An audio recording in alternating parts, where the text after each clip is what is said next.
three sisters are aged 1, 5 and 12. Determine their mean age and range. Okay, so their mean age, we need to add them up. Okay, that comes to 18. So then the mean would equal 18 then. The total sum, divide them by how many are there. There's three sisters, so you get 6. So that's their mean. The range will be the highest take away the lowest, so you get 11. Okay, how will their mean age and range be affected in 1 year's time? Okay, what's going to happen to their mean and their range when they're 1 year older? Well, we can actually just have an attempt to see what's going on here with the mean and range just by these values. So in 1 year's time, the 1 year old will be 2 years of age, the 5 year old will be 6 years of age, and the 12 year old will be 13 years of age. So if we work out the mean then, okay, well, we need to add these numbers first, don't we? So add them up, you get 21. So the mean then would be the total, which is 21, divided by the three sisters. So you get 7, okay? So notice the mean has increased by 1 year, okay, because we're 1 year further ahead. If we look at the range, now the highest is 13, the lowest will be 2. So 13 take away 2 is 11. Notice the range does not change, okay? So we can say the mean age has increased by 1 year, because of course they are all 1 year older. So if they're all 1 year older, the average age should increase by 1 year, but the range has remained the same. Now remember, the range is not an average, it's a measure of spread. So if you think about it, how spread out the sisters are, it's going to be the same, isn't it? It's not going to be affected because they're all growing up by 1 year, so the range will be the same. Information then about the age of a group of horses is given below. The mean age of these group of horses is 3 years 6 months, and the range of their ages is 2 years 1 month. If none of the horses leave the group over the next 8 years, complete the following table for information about their age in 8 years' time. Well, if you think about it, in 8 years' time, their mean age is going to increase, isn't it? Because they're going to get 8 years older. They are all going to get 8 years older. So all we need to do is to add 8 onto this.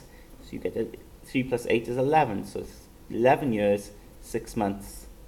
But remember, just like the first example, the range is going to stay the same because they're all going to grow up by 8 years. So the range of the ages, the gap between the oldest and the youngest is still going to be 2 years and 1 month. Okay. Let's look at number 3 here. It says, the table below compares boys and girls' results in the geography test. Compare the results of boys and girls. So we need to sort of make some statements now based on the information here. Now clearly the median score is a very important score because the median is the middle student. When you put the students in order, the middle one gives you then the average for that group, and you can see the girls have done better. Okay, so we can say on average, we're allowed to use that word on average because the median represents our average. On average, girls have done better than boys. Okay, and we can even be a bit more specific. We can say, look, the girls did 10% better. Okay, girls scored 10% better than boys. Okay, so that's one way of comparing, but there's also another way as well. You've got the lower score and higher score. We can have a look at the range as well. So if we look at the range, okay, if we start off with the boys, it's the boys, 98% was the highest, okay, so quite high, and then 50% was the lowest. So highest take away the lowest is 48%. So that's how spread out the boys are in terms of their percentages. The girls' range, okay, the highest again was the same as the boys, 98%, but the lowest is only 80%. Okay, so they are less spread out, aren't they?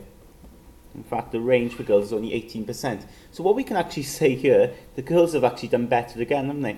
The girls are more consistent. That's what we can say. And that word is important. That's the word I would use. More consistent, okay, because their scores are less spread out. Okay, you know what type of girls you've got here. They're all doing really, really well. With the boys, they're much more spread out. So you'll have ones that are doing well, but then ones who aren't doing so well. So there's much less consistency with the boys. But here you can say with the girls, they are more consistent in their scoring.